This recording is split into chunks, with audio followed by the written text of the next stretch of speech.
Estás escuchando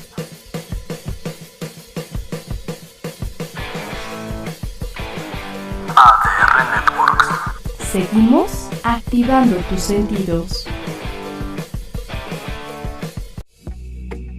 Bienvenidos a Tu Guay, un programa reflexivo y de retos personales, conducido por Gaby Ruiz. Comenzamos.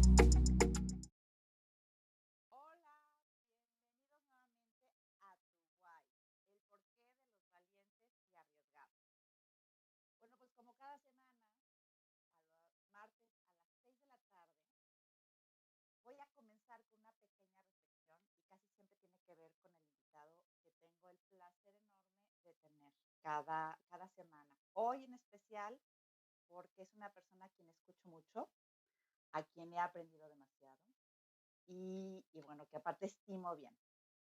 Y pensando un poco en esta semana, ¿no? En estas reflexiones que hago generalmente al inicio de los programas, eh, justo en estos momentos donde nos sentimos un poco inciertos o estresados o angustiados, me di cuenta de dos, tres cosas y sobre todo con los clientes que veo. A veces podemos negar lo que está sucediendo y nuestro cuerpo trata de transmitirlo, o a veces como insomnio, como cansancio, o como a lo mejor unos estados de mucha desesperanza, ¿no? O agotamiento físicamente, contracturas, etcétera. Y por otra parte, también en ciertos momentos nuestras conexiones con otros seres humanos empiezan a verse complicadas, porque me vuelvo más irritable, estoy más cansado, y este fenómeno que estamos viviendo en esta etapa, ¿no? Que no nos había tocado y sobre todo esta generación que hemos sido tan bendecidas, y hablo yo a mis 50 años, mis padres que tienen 70 y tantos años, pues hemos sido generaciones bendecidas porque no hemos tenido grandes holocaustos o grandes problemáticas como la Segunda Guerra Mundial, por ejemplo. Y creo que nos ha sobrepasado un poco al no tener la conciencia del enemigo, que no está en un lugar específico, que no lo puedo ver, no lo puedo tocar, y generalmente estoy angustiado por pensar que pueda ser yo uno más de los que se contagia y sobre todo que termine estando en un estado más grave. Pero yo también he creído que esta etapa, al menos a mí y a mucha gente con la que he platicado, ha sido una etapa de encuentro conmigo porque nos hemos visto obligados a estar encerrados. Y estar encerrados también tiene un aspecto tanto positivo, obviamente hay un aspecto negativo. eh, Comentaré después, ¿no? Porque he hecho unos estudios o unas investigaciones con respecto a qué pasa psíquicamente con un ser humano encerrado. Y hay muchos fenómenos que yo creo que a todos nos están sucediendo. Y bueno, pero por otra parte, cuando estamos encerrados, tenemos la oportunidad de encontrarnos con nosotros. Y encontrarnos con nosotros a veces puede ser muy positivo y otras no tanto. O nos damos cuenta que había momentos donde nos distraíamos, saliendo con amigos, saliendo de viaje, trabajando demasiado, o no estando tanto tiempo cerca de casa con los nuestros, pero sobre todo con nosotros mismos. Y de aquí viene parte de lo que el programa tiene que ver, que es ese why, ese por qué me levanto, ese por qué me muevo. Y hoy más que nunca, creo que bastantes nos lo vamos planteando. Y más todavía aquellos que aún no se lo planteaban, empezamos a plantearnos, bueno, ¿y esto para qué? ¿Y esto por qué? ¿Y yo qué hago en este mundo? ¿Y qué sucede más allá? ¿Y cuál es el sentido de la vida? Etcétera. Pues bueno, varias respuestas yo las he encontrado, muchísimas respuestas y sobre todo un sentido muy cálido en la percepción de para lo que para mí es Dios, lo supremo, en este camino espiritual que yo he estado buscando hace ya muchos, muchos años. Y hace 3 años encontré, 4 años, a un maestro de Cábala. Hace unos 10, 12 años, una amiga muy, muy querida me presentó judía, me presentó todo este tema de Yehuda Berg con respecto a la cábala, para mí algo nuevo. Leí unos libros de él, me pareció fantástico. Después estudié a otro maestro que se llama Lightman. Y un día descubro unos videos de un doctor Saban. Me cautivó, la verdad. Me cautivó sus palabras, me cautivó su forma de explicarlo y sobre todo la aplicación de algo que me dio muchísima paz y por lo tanto quiero compartirles eh, nuestra plática con el doctor Sabán, maestro mío. Tiene una maestría, tiene diplomados, etcétera. Ella nos contará. Pero bueno, más allá de que yo lo presente, yo, como todas las semanas, le pido al invitado que se presente desde él. Porque, bueno, nada más quiero decir que es un hombre con múltiples doctorados. eh, Su academia es bastante elevada, digamos, ¿no? En cuanto a sus estudios, a sus presentaciones, tiene varios libros. Y bueno, pues tengo un placer enorme de compartirlo con ustedes y de que esté conmigo. ¿Cómo estás, Mario? Muy bien, Gaby, gracias por, bueno, esta entrevista, me honra.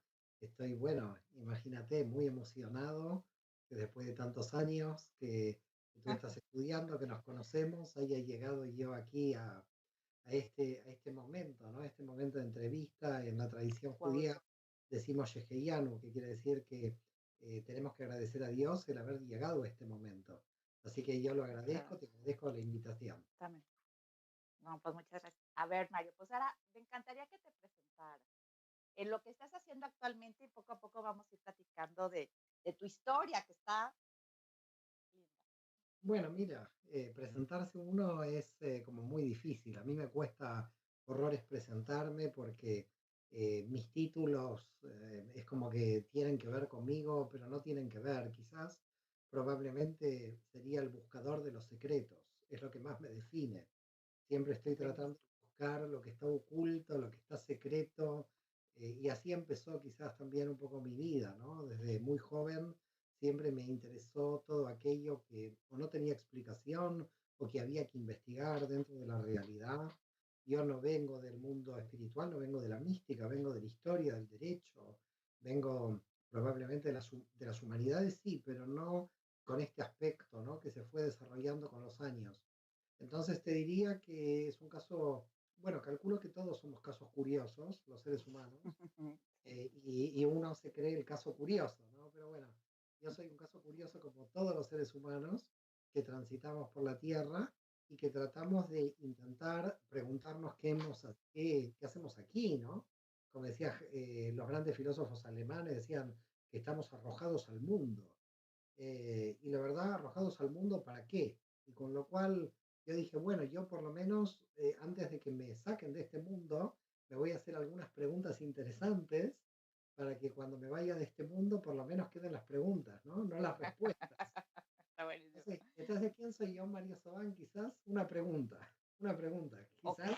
Quizás Mario Sabán es el que todos los días se levanta para buscar a Mario Sabán. Quizás es un buscador de su propia identidad. Y a ver, ¿qué es esto de la cábala? Y primero, antes de qué es esto de la cábala, ¿cómo surgió en ti todo esto? O sea, ¿cómo fuiste caminando allá? Pero sí, creo que varios de los que nos pueden estar viendo ahorita no saben muy bien qué es la cábala y a veces hay un sentido muy esotérico con respecto a la cábala, como si fuera rituales, ¿no? Y Sí, sí. tiene una profundidad hermosa. ¿Qué es la cábala?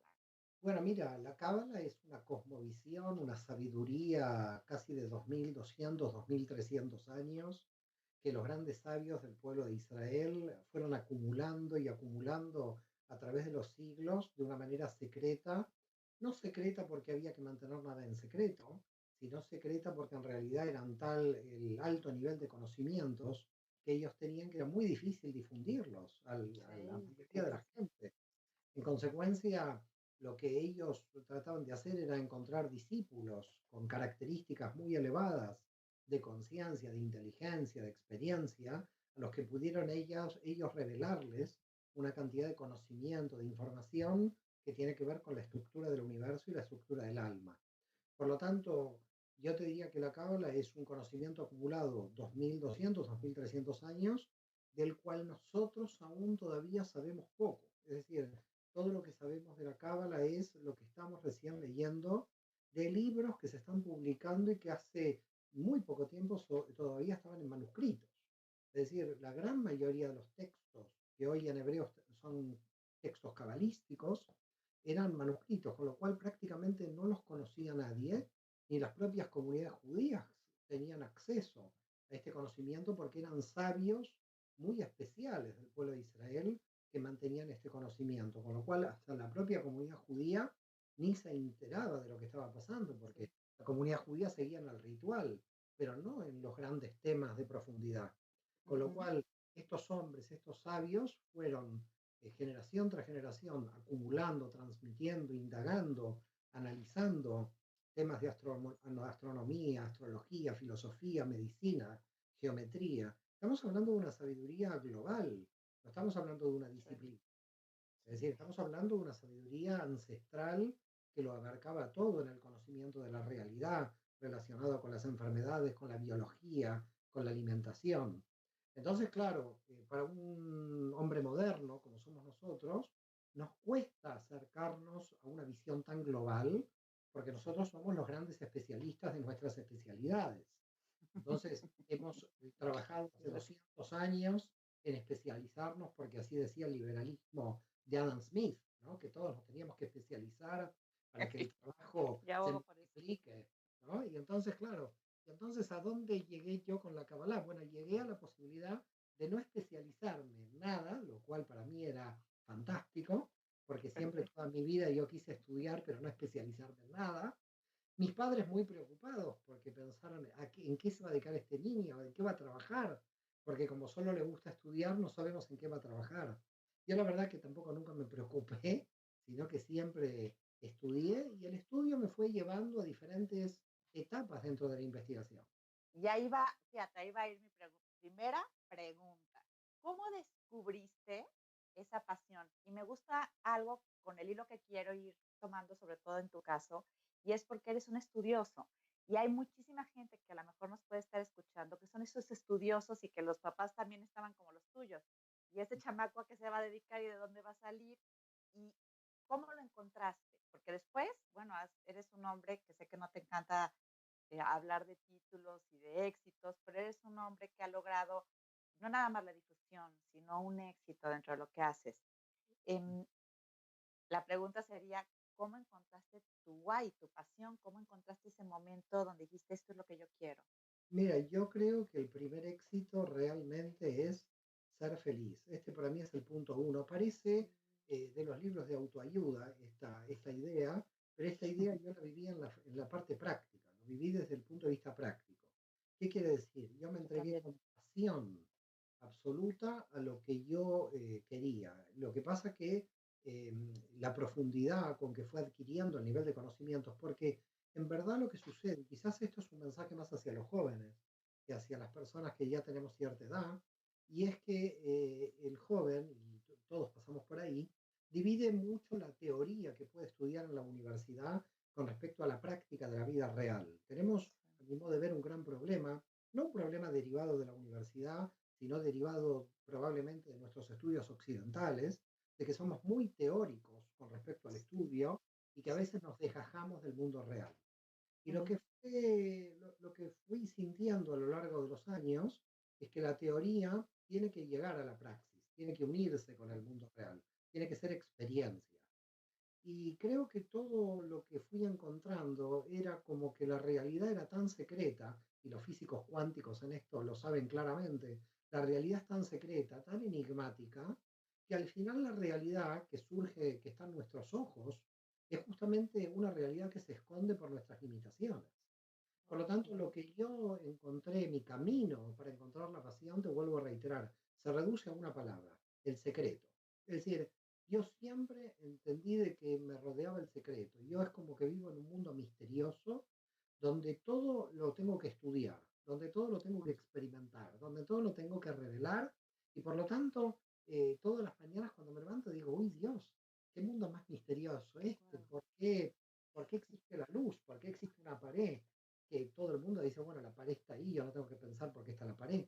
Yo creo que la curiosidad, el sentido de la búsqueda, es lo que realmente mueve al alma humana y creo que yo soy como un poco, a mí esto fue como un modelo de mi alma. Mi alma siempre trató de buscar esta palabra, ¿no? El secreto. Ahora, comenzó por un dato histórico, allá cuando tenía 20 años, en Buenos Aires, en la licenciatura en Derecho, Yo nunca quise hacer la licenciatura en Derecho, mis padres creían que iba a morir de hambre y por lo tanto tuve que entrar a la licenciatura en Derecho. Yo siempre quería hacer mi licenciatura en Historia.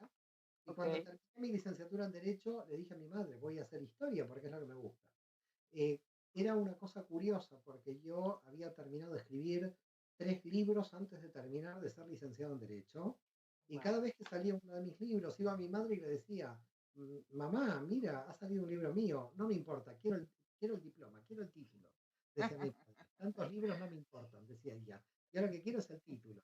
La verdad que en Qué paz descanse, malcriado. tuvo cierta razón, porque cuando yo ya vine para España, y quise aplicar a mi doctorado, a mi primer doctorado, si no tenía la licenciatura no podía entrar al doctorado. Así que en paz descanse mi madre, me ayudó mucho porque el título lo necesitaba. Pero bueno, quizás probablemente necesitaba más, iba más en línea mía la historia que el derecho. De modo que, ¿qué es lo que encuentro? Me lo acuerdo claramente porque fue mediados de 1986, así que estamos hablando del siglo pasado. La gente Bueno, puede calcular, la gente puede calcular cuántos años ya tengo. nuestras edades. Bueno, nuestras edades. Así que mediados del 86 descubro un dato que me llama la atención, que claro, la gente cuando lo escuchará el dato tampoco le va a llamar mucho la atención, pero el libro decía que el 25% de la población de Buenos Aires en 1643 era judía perseguida por la Inquisición. Ok. Y ahí me encuentro durante toda la época colonial en nuestros países, de México hasta la Argentina, toda la Ujú, persecución de la Inquisición a ujú. judíos conversos que estaban escapando de España, que fueron muchos Ok, miles. Esa ok. investigación yo la hice durante más o menos unos 5 o 6 años, hasta el año 92, fruto de ello fueron mis primeros 3 libros, pero en un momento la investigación cambia porque me había como agotado de encontrar, de buscar la investigación histórica, y me llegó una pregunta Ujú. que hizo cambiar los otros 15 años de mi vida, y es, si Jesús era judío y el cristianismo tiene raíz judía, ¿por qué yo estoy estudiando la Inquisición que persigue a los judíos? No tiene ningún sentido. Yo tengo que ir al siglo I, investigar Wow. el secreto por el cual una religión, que es el cristianismo, nació de raíces judías. Bueno, esa pregunta me llevó 15 años. Yo tengo siempre mucho temor a hacerme una pregunta, porque cada pregunta mía me toma 15 años. Entonces, bueno, la cuestión es que comencé a investigar. Mi primera obra fue Las raíces judías del cristianismo. Encontré realmente descubrimientos importantísimos de que el cristianismo no nació hasta el siglo II, de que Jesús era judío, sus apóstoles judíos, la iglesia era judía, de que lo que nos contaban que era el cristianismo no lo era tal hasta el siglo II. Y toda esa investigación yo lentamente la fui extrayendo, ¿no? Con el judaísmo de San Pablo, el judaísmo de Jesús, varias obras que iban en esa línea, la línea del secreto del cristianismo. Así que la primera época de mi vida fue el secreto de que las familias católicas de América Latina todas tenían antepasados judíos. La segunda fue el Qué secreto del origen del cristianismo, que es el secreto de sus raíces judías.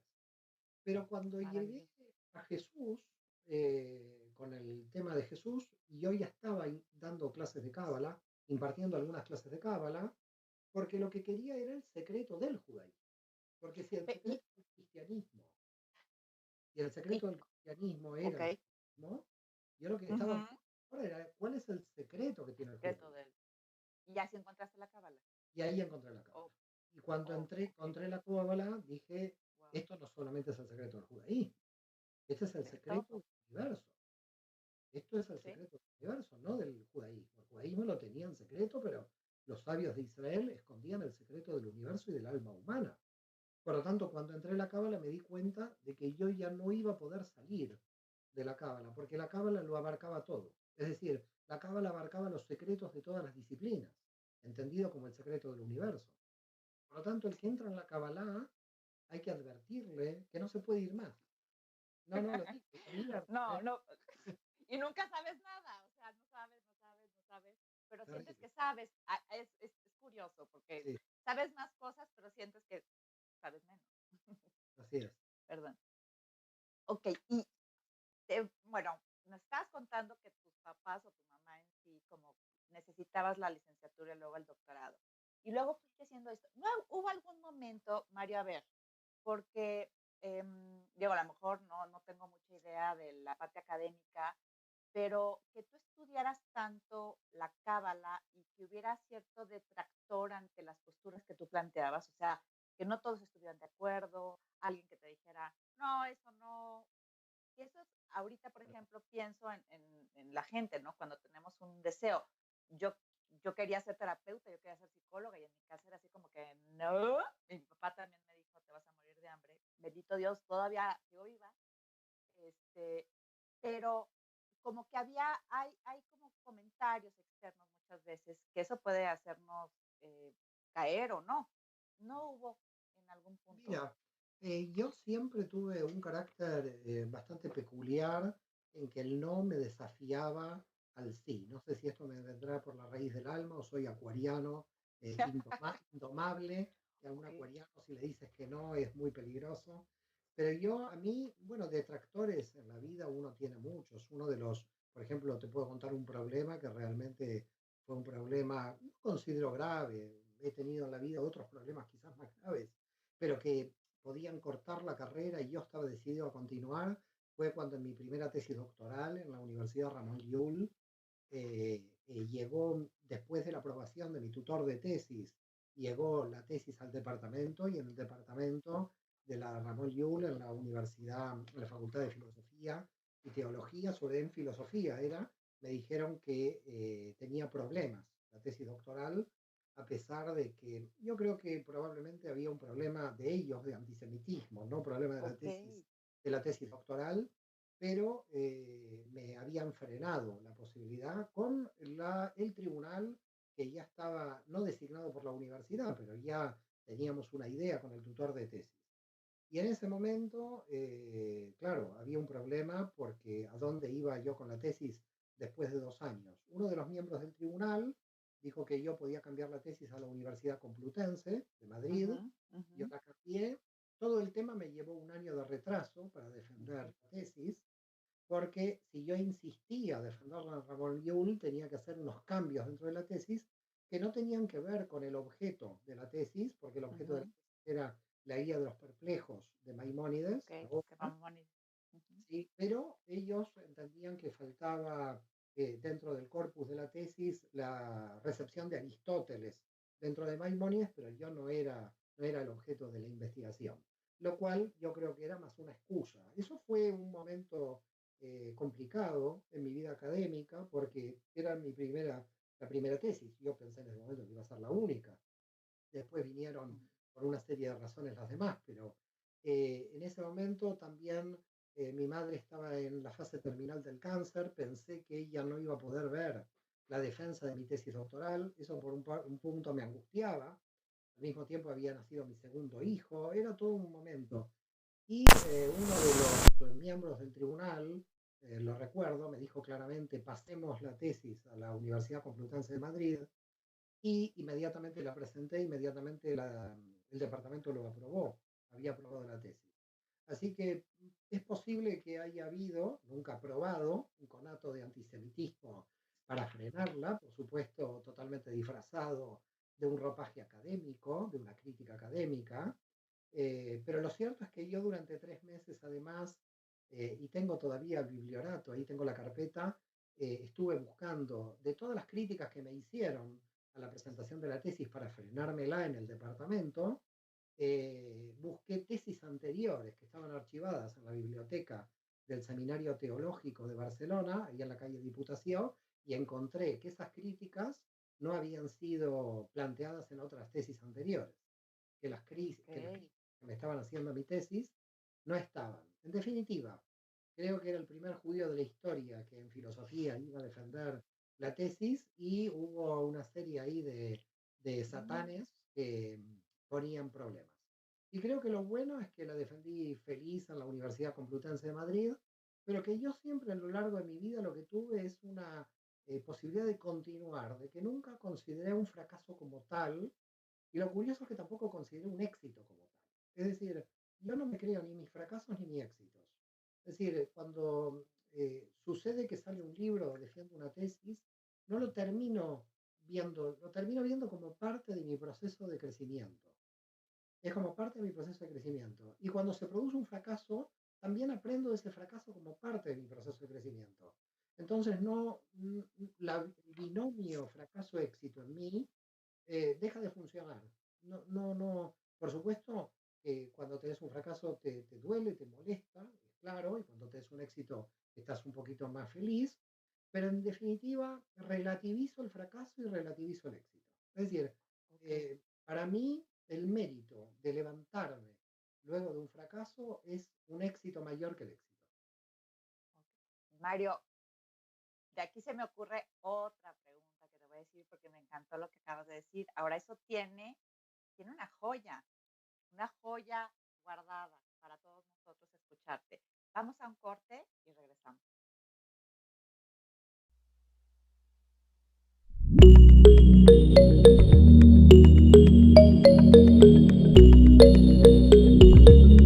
Te invitan a un juego limpio. Al equipo Monterrey es ponerlo en forma. Las primeras fechas, tanto América como Monterrey las van a sufrir. Limpio, pues sí, el COI junto con las autoridades de Japón, Tokio, acordaron aplazar lo que son los Juegos Olímpicos hasta el 2021.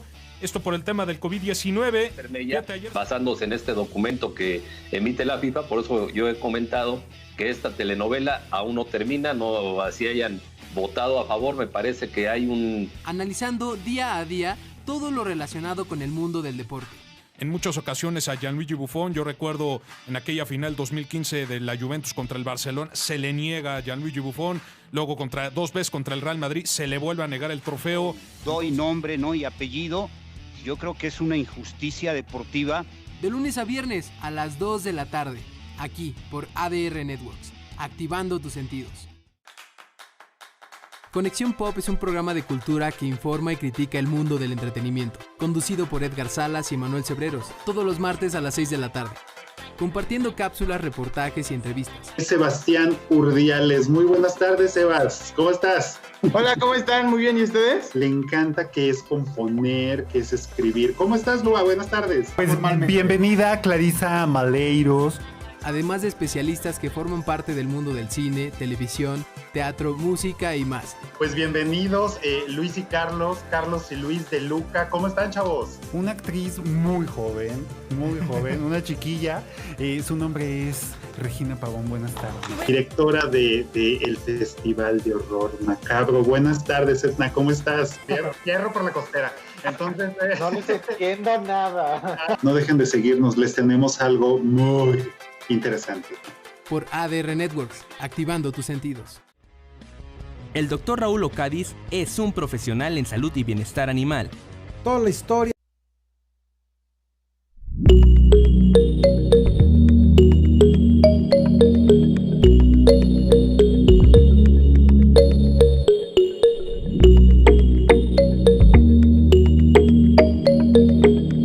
Regresamos aquí con Mario Sabán, que bueno, ha sido una charla maravillosa, mi querido Mario, y tengo 294,953 preguntas más, pero creo que no nos daría el tiempo. Ojalá en otra ocasión nos des a todos otro tiempecito para escucharte. Y bueno, y si no, pues que te vayan buscando en nuestros cursos, bueno, en los cursos que das.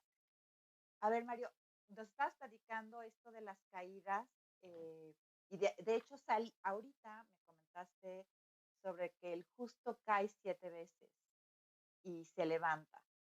Y te preguntaría, ¿cuáles han sido las caídas más fuertes que has tenido y cómo te has levantado? O sea, ¿qué ha sido lo que te ha dado esa parte interna para olvidar todo lo que involucra esa caída y volver a tener la esperanza, la fe para salir adelante? Mira, dentro de mi historia personal, no reciente, sino te estoy hablando ya hace 20 años, realmente yo sufrí muchísimo una caída muy grande. Cuando yo terminé la licenciatura en Derecho, no me dediqué al derecho, pero tampoco a la investigación. En Argentina no podía sostenerme económicamente con la investigación. Y en un momento tomé la decisión, que me pareció correcta en ese momento, de poder trabajar en algo comercial, en algo económico. Es decir, yo interrumpí mi trayectoria académica e intelectual durante 5 años entre el año 95 y el 2000, de 1995 al 2000, porque entendía de que no me podía desarrollar en esa área, por lo menos en Argentina. Por eso la decisión luego de venir a Barcelona y hacer el doctorado en filosofía en Barcelona. Y entonces había entrado una pequeña cooperativa de crédito.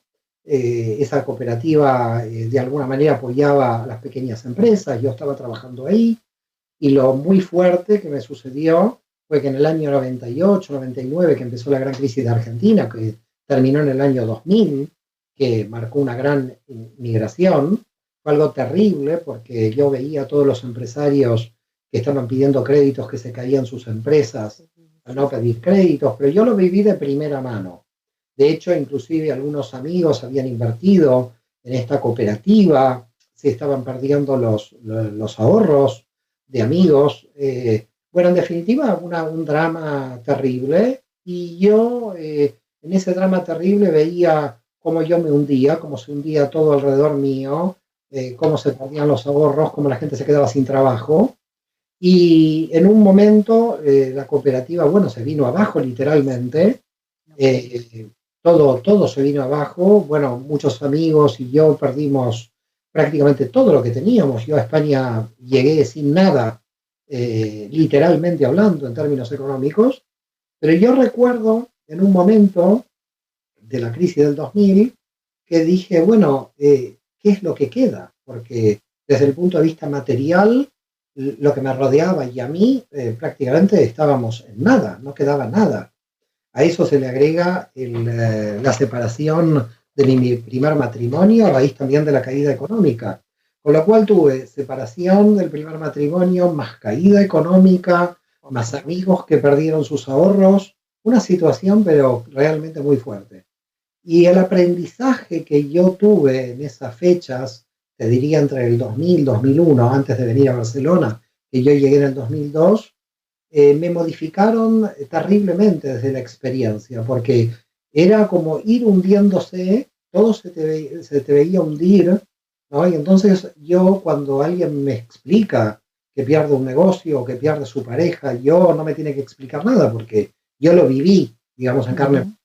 Y creo que esa experiencia que uno pasa cuando va perdiendo todo, un poco como el libro de Job, quizás Job peor, porque Job hasta enfermó, el pobre Job hasta enfermó, ¿no?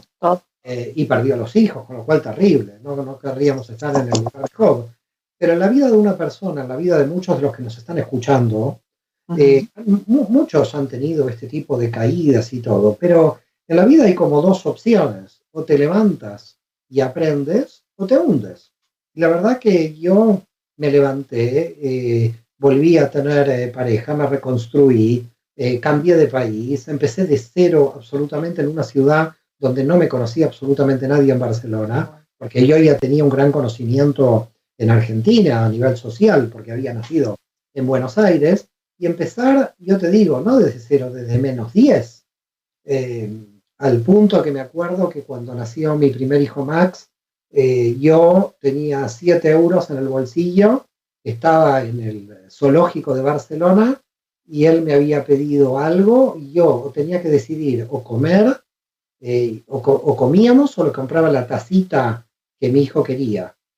Y recuerdo que le compré la tacita y que me quedé sin comer. Y creo que cuando uno vive la privación, la carencia, la pobreza, o vive la caída, o vive todo eso y se puede levantar, los éxitos y los fracasos se te vuelven muy relativos, porque la cuestión es siempre seguir adelante y tratar de aprender en la vida. Es decir, no hay que creerse ni la fama ni la caída. Es decir, creo que lo que nos hace seres humanos resilientes, como se dice ahora, ¿no? Con esta es la naturaleza de continuar adelante en las situaciones más adversas, ¿no?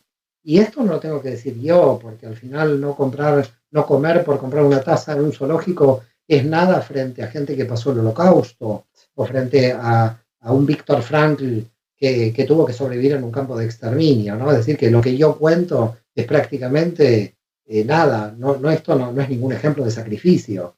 Yo creo que nosotros tenemos una gran grandeza. La grandeza de la especie humana es el alma. Y lo que yo digo el alma en términos de seguir adelante, de la voluntad de continuar adelante, de la voluntad de aprender, ¿no? Yo admiro prácticamente a todos aquellos que yo atiendo en particular, porque yo veo gente sola, gente que no habla con sus hijos, que no puede ver a sus nietos porque alguna nuera o algún yerno se los impide, y siguen adelante. Y tú dices, pero qué fuerte, de esta gente es la que hay que aprender, ¿eh? Yo admiro mucho, mucho esta faceta del ser humano, de tanta resistencia, de tanto, de cómo la gente compensa, de cómo quiere ser feliz, de cómo lucha por ser feliz, que cuando un matrimonio no funciona, intenta por todos los medios intentar salvarlo, o lo termina y busca otra oportunidad. Yo creo que somos una serie de oportunidades tan infinitas, los seres humanos, que nosotros tenemos un potencial tan grande y que no solamente lo tenemos que probar en la adversidad, sino que también lo tenemos que probar cuando no hay adversidad. Quizás nuestra generación, como tú decías al principio, es una generación bastante, podríamos decir, muy, muy privilegiada. Muy privilegiada. Como vos bien decías, no tuvimos una guerra mundial, no hemos tenido un holocausto. Nuestra generación es muy privilegiada. Y como tal, yo creo que no hemos sabido aprovechar de los privilegios. No hemos sabido aprovechar de los privilegios. Creo que tenemos privilegios, lo que pasó en el confinamiento, claramente. Es decir, nos quejábamos que no había tiempo y de repente Dios nos dio todo el tiempo del mundo. Todo el tiempo del mundo. Te quejabas que no tenías tiempo. Bueno, ahora tenés todo el tiempo. ¿Y ahora qué vas a hacer? A él la tiene. Este es el punto, ¿no? Parece ser que cuando sufrimos lo valoramos y cuando somos privilegiados aparentemente no lo podemos valorar, lo cual representa un problema. Hay que tomar conciencia del valor en el privilegio. A ver, Mario, y finalmente algo que decías hace rato era que que podías gozar de esas partes, ¿no? Tanto estar arriba como estar abajo. ¿De qué crees tú que en ti, en tu caso, dependió el hecho de esa percepción? O sea, de que lo veas de esa forma, o de qué ha dependido para ti. Hay varios factores. Por supuesto, el alma a nivel individual, pero tiene mucho que ver con la estructura familiar. Tiene que ver mucho con los modelos. Yo siempre he visto tanto a mi padre como a mi abuelo tener esta línea de acción, siempre levantarse en todas las crisis. Yo creo que he tenido un gran modelo de mi padre y de mi abuelo materno. Cuidado, no de mi abuelo paterno. De mi abuelo paterno heredé todo el tema de la tradición judía, pero de mi abuelo materno, que en paz descanse, Isaac Unio, de él heredé sobre todo una fuerte resistencia a seguir adelante ante las caídas, ante las crisis, ante los problemas de la vida. Yo creo que tengo mucha influencia de modelos muy fuertes a nivel de salir adelante y de voluntad, tanto en mi abuelo materno como en mi padre. Y si le pudiéramos poner a esto, de ese esfuerzo, como el tema del mindset, como de la idea, de la creencia, ¿en qué se basaría esa idea, esa creencia? La creencia, yo creo que la posibilidad de que mientras hay vida hay esperanza, pero hay algo más. Es mientras hay vida, hay una forma de creatividad, una forma de progreso. Hay una idea de progreso en el alma, porque cuando el alma desea la revelación de esa luz en términos espirituales, es una idea de mejoramiento continuo. Hay un punto de un mejoramiento continuo. Yo quiero buscar la mejor versión de mí mismo. ¿Y cuál es la mejor versión de mí mismo? Bueno, hoy no la tengo. Indudablemente la mejor versión de mí mismo está mañana o pasado. Entonces tengo que estar trabajando como buscando ese mejoramiento. Pero no es un mejoramiento competitivo en los términos del capitalismo que le tengo que ganar al otro empresario. No tiene que ver con la competitividad, ni mucho menos. Tiene que ver con un estado interior, con un estado del alma humana, donde el alma lo que está tratando de buscar es su propio progreso personal, su propia, lo que decimos en hebreo, su propia rectificación, su propio tikkun, su propio avance, cómo tu conciencia está avanzando. Lamentablemente los avances los hemos, en el siglo XX sobre todo, los hemos derivado todos al campo de la materia. Es decir, si en vez de un auto tenías 2, esto configuraba un avance. Y si en vez de 2 apartamentos tienes 4, esto configuraba un avance. Y creo que ahí nos hemos en parte equivocado como sociedad, como civilización, porque el avance tiene que ver con tu avance interior, un cambio de percepción de la realidad, de que puedas en lo mínimo extraer lo máximo y no estar digamos, tenemos un elemento en Occidente muy cuantitativo y no cualitativo. Creo que el alma va por lo cualitativo, no por lo cuantitativo. Y a veces el problema de la materia es que es muy cuantitativa, es mientras más mejor, y mientras más mejor no. A veces es lo poco percibido de un modo positivo, no es solamente lo cuantitativo. Entonces yo creo que lo cuantitativo no está mal, no ataco lo cuantitativo, pero creo que en esa desesperación por la cantidad hemos perdido la calidad. Por eso yo creo que hay un problema, ¿no? Es decir, hemos conquistado el espacio perdiendo tiempo. Entonces, todo el tiempo está para conquistar el espacio. Entonces, tengo un apartamento más grande porque he dado 10 años de mi vida para tener el apartamento más grande. Lo curioso es que conquistamos el espacio por el tiempo, pero después no nos queda tiempo. Entonces, entonces empieza la segunda desesperación. Después de conquistar el espacio, queremos conquistar tiempo y el tiempo no puede ser conquistado, porque se ha perdido, porque se fue. Entonces, claro, habría que tener una concepción más del tiempo que del espacio en Occidente, en el sentido de disfrutar más el tiempo y no un tiempo solamente en términos de rendimiento, sino un tiempo en términos de crecimiento interior. Y creo que es ahí el núcleo de lo que estamos hablando. Oye, Mario, y bueno, en algún momento, a ver si no estoy yo metiéndome donde no, usted me dirá, pero en algún momento te había escuchado o lo habíamos platicado, ya no sé si eran en las sesiones que hemos tenido uno a uno, tú y yo, pero en algún momento comentabas de una situación que no se dio como tú querías y de repente surgió una mejor. Y ese tema, ¿no? Como que también tiene que ver con esas bajadas, porque a veces la bajada, y obviamente quienes estamos o quienes creemos, como yo creo, en que Dios pone las cosas de una cierta forma, porque a veces hay algo mucho mejor adelante, o casi generalmente. No sé si te acuerdas de sí, esta me acuerdo historia. perfectamente porque es lo que sucedió, lo recuerdo. Si podrías compartir un poco nada más o el concepto de eso. Por supuesto. Yo y todos los que vivimos, estamos encarnados en este pequeño planeta en los confines del universo, yo lo que creo es que nosotros no logramos ver el plan general. Y cuando terminamos de ver algo del plan general, que no lo terminamos de ver nunca, pero bueno, en parte cuando vemos el plan general, vemos que en el plan general las cosas funcionan.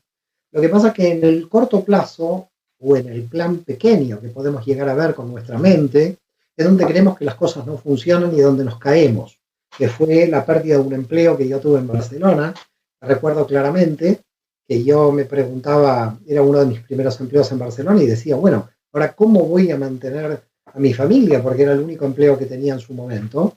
Y cuando sucedió esto, lo curioso es que hubo luego un ofrecimiento que tampoco llegó a término, pero lo bueno es que todos esos noes o todos esos hipotéticos fracasos, porque en realidad más que hipotéticos en ese momento lo podía sentir como fracaso real, hicieron que yo me tenga que dedicar mucho más a la cábala, mucho más a conseguir cursos de cábala en otros ámbitos, y ese camino de alguna manera me fue llevando hasta donde estoy, con lo cual la gran pregunta que me hago es, ¿los fracasos me marcaron un cambio en mi camino? Que el cambio en mi camino lo necesitaba para poder encontrar el camino. Por lo tanto, es como una cosa muy curiosa, el sistema no funciona, porque lo que nosotros creemos que es un fracaso, un obstáculo, están ahí no para desviarnos del camino, sino para encontrar nuestro camino. Y la gente se frustra porque la gente se obstina en seguir ese camino, cuando en el largo plazo nos damos cuenta de que el camino tenía que estar obstruido para que nosotros podamos encontrar el verdadero camino. Es decir, gracias a la obstrucción que hemos considerado en su momento fracaso, es que hemos logrado ser lo que somos. No, eso estuvo increíble. Eso estuvo increíble. Es el punto de la vida de todos. Y por ejemplo, ¿cómo puede uno saber? O sea, yo entiendo, y lo decías hace ratito muy claro, no sé si ya me estoy divagando, pero lo decías muy claro, o sea, yo me obstino porque creo que ese es el camino y no fluyo para tratar de ver que a lo mejor el encuentro del camino real es por otro lado. ¿Cómo surge eso? ¿Cómo en tu caso, por ejemplo, cómo lo hiciste? ¿Cómo dejaste que eso pasara? Porque hay una confusión que nosotros tenemos entre la voluntad y la obstinación.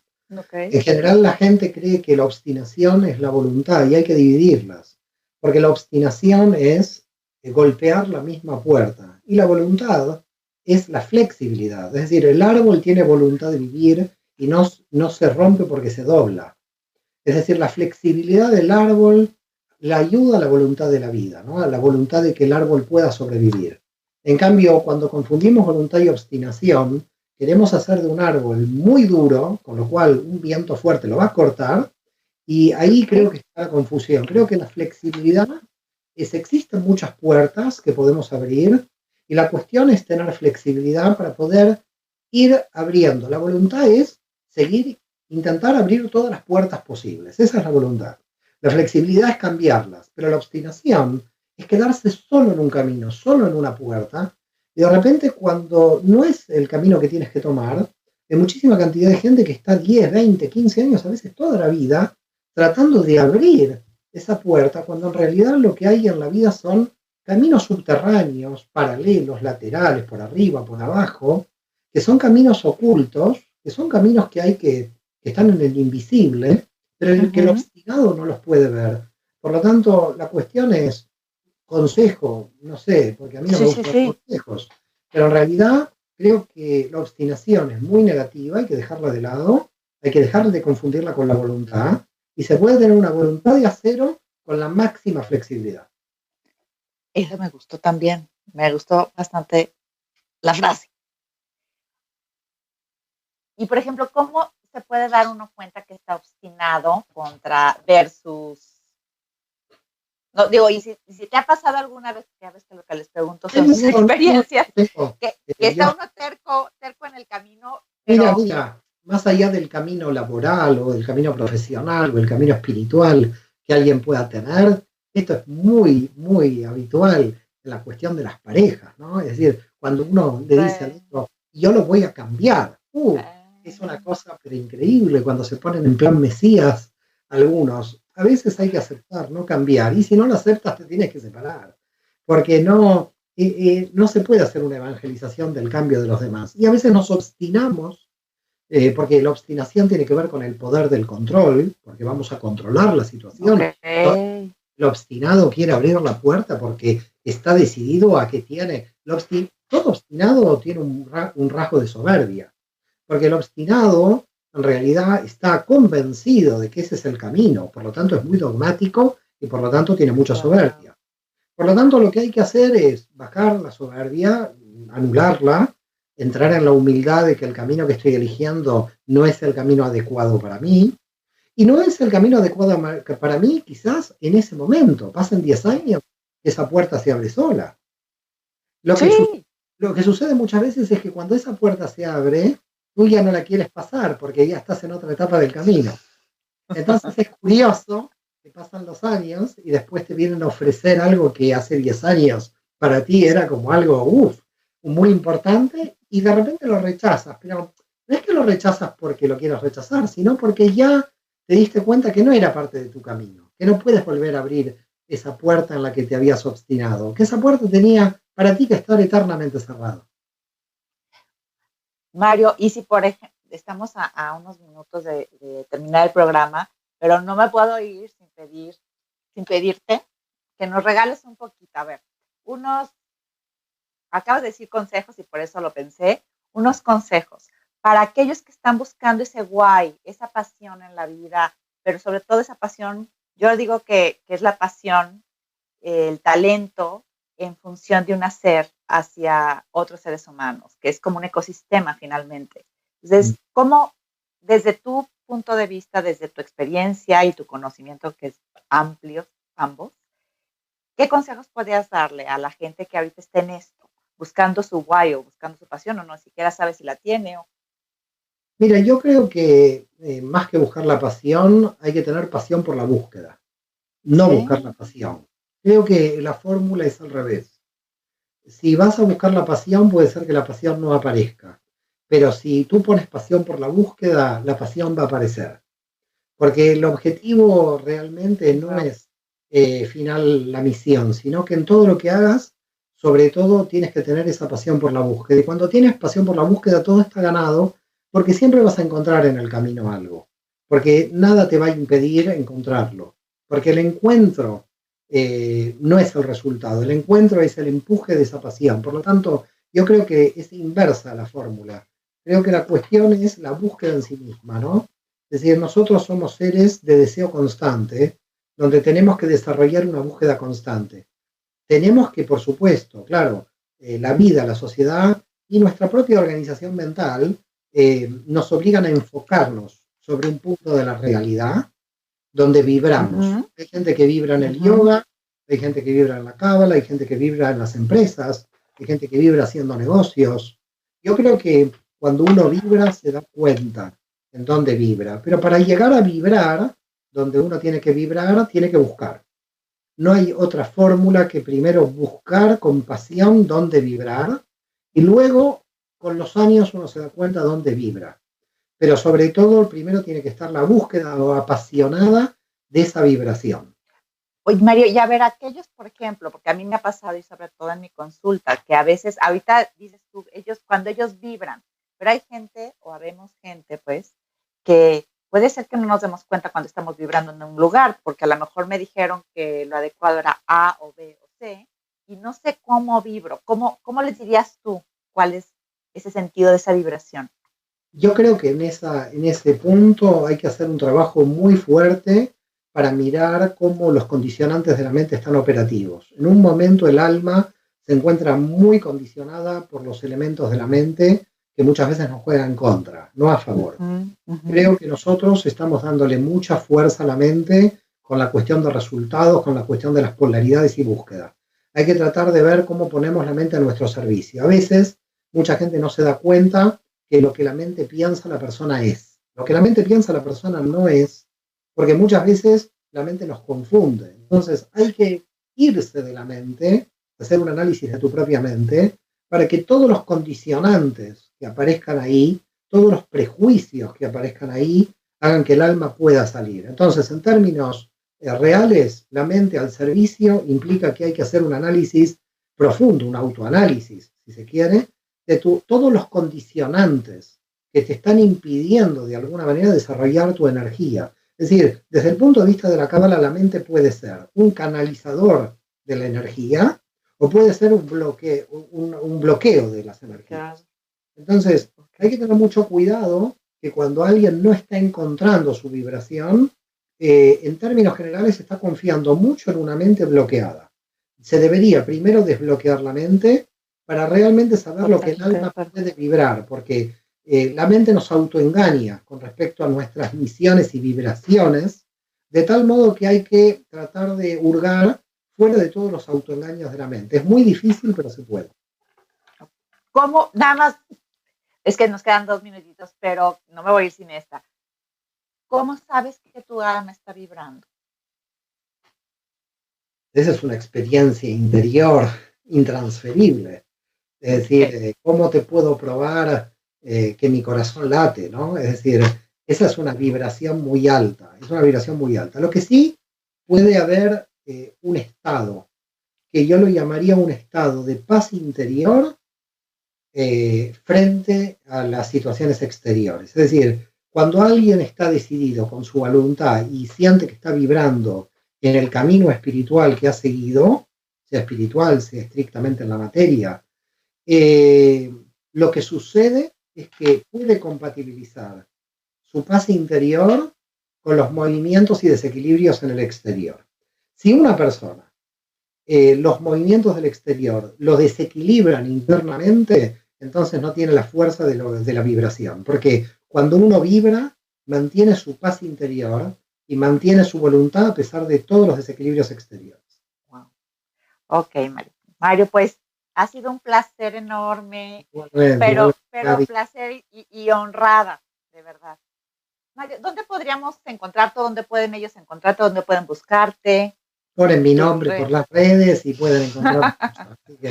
Mario Sabán. MarioSabán.com también está la página de internet, están todos los cursos maravillosos, que no nos va a decir, pero están increíbles. Lo mejor es que vayan a todos los maestros primero y no vengan conmigo, porque conmigo se pueden desequilibrar mucho. Así que mejor que vayan a los demás. No. Les va a encantar, les va a encantar. Y bueno, pues agradecidísima, Mario, y a ustedes los veo la próxima semana, martes 6 de la tarde. Búsquenme en mis redes, gabyruiz.mentor, en Instagram, en LinkedIn, en Facebook. Y bueno, pues un placer.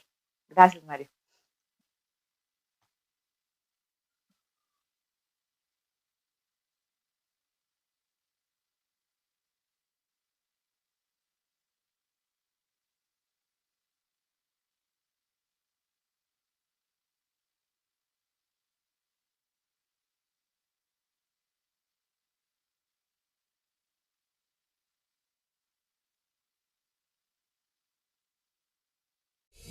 Gracias por acompañarnos en una emisión más de Tu Guay con Gaby Ruiz. Nos vemos y nos escuchamos en la próxima emisión. Estás escuchando